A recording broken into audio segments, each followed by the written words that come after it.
Hi guys, in today's video I'm going to show and talk you through my design process from start to end. If you're interested to see how I did this lettering, then keep on watching.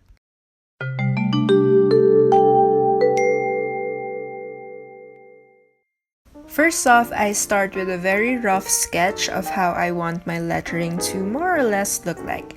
It doesn't have to be a perfect layout, and it's okay if letters look wonky because we're gonna go over it anyway.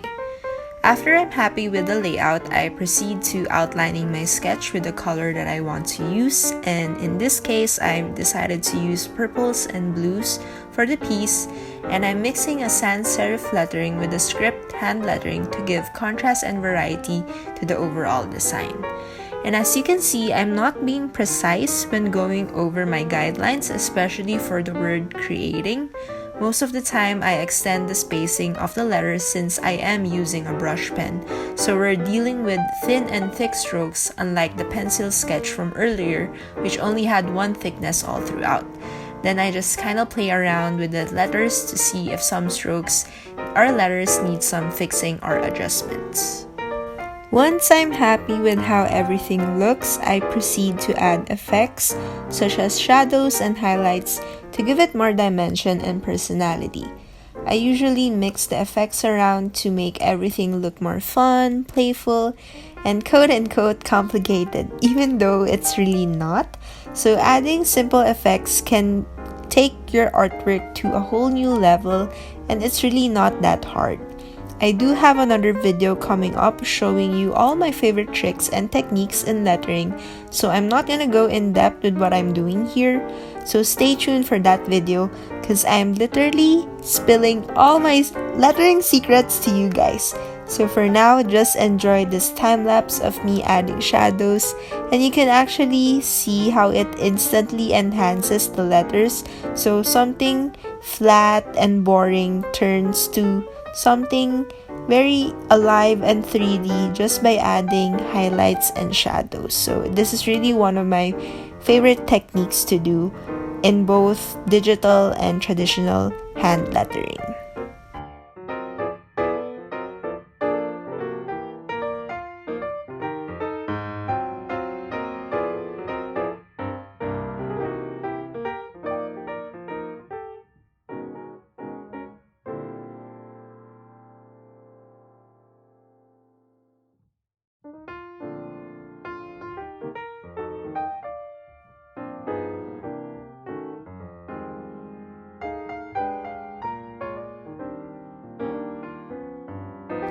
So here you can see me adding the word art at the bottom part of the lettering since there's this white negative space that needs to be filled.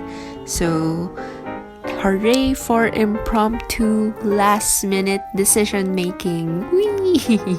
So in creating your artworks, it doesn't really need to be planned out. So sometimes you need to do what you gotta do to make things work. So, yay!